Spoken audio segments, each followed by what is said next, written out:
Hey, this is Danny, and this is the final video of the casting part of this new blank. The blank is, I just took it out of the oven.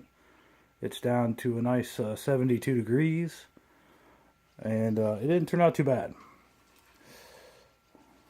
The top stayed pretty smooth. There's a few bubbles.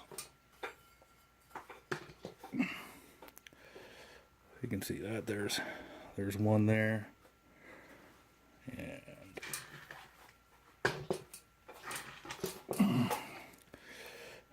there's one.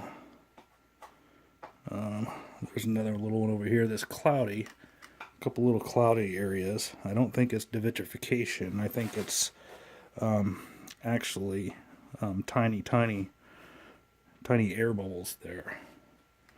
But everything that's, and there's another little bubble, you can't quite see it there.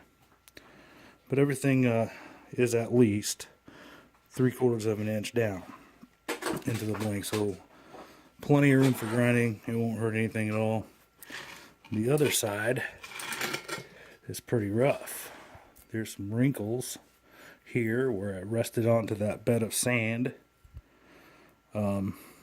I think maybe my fusing temperature at 1530 was a little warm. It flowed a little bit more than the last one, so this batch of glass seems to maybe be a little soft as far as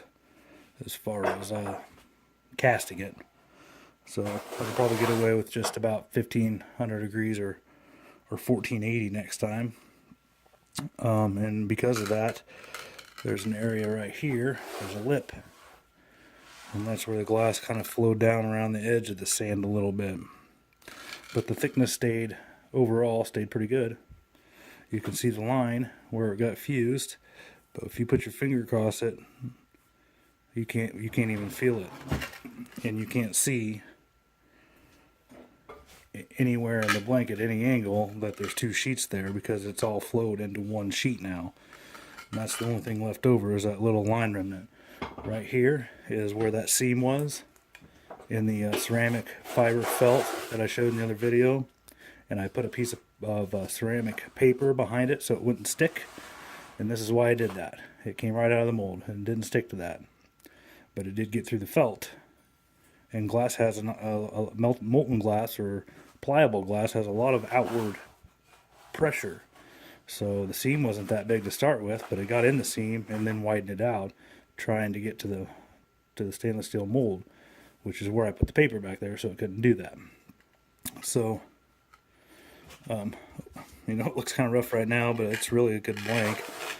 This will all get taken out and ground flat to less than 1/1000th of an inch. I'll put it back on the turntable with the grinder and just kind of true things up. I can feel a little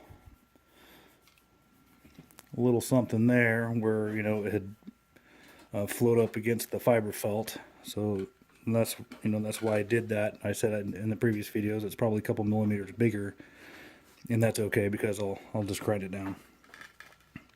But overall, we have a successful casting, no cracks. We got a few air bubbles, 1, 2, 3, 4 air bubbles. Well, and then that little batch of cloudy oxygen that didn't get quite escaped out. It was working out. It didn't quite get out, but it's all sealed. It's all 3/4 of an inch down. It will not affect grinding at all. It's 3/4 of an inch, so that's a hell of a concave surface that you can put in that and not have to worry about it.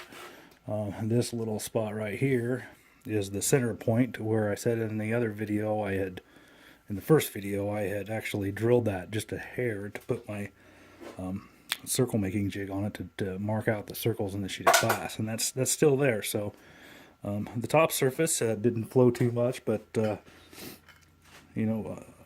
bottom half did. But that's a lot of pressure. Glass is heavy, but overall it turned out pretty well. I'm pretty happy with the results, and I'll get her call cleaned up, and then I'll put some pictures of it up so you can see the finished blank. How nice it looks. So thanks for watching.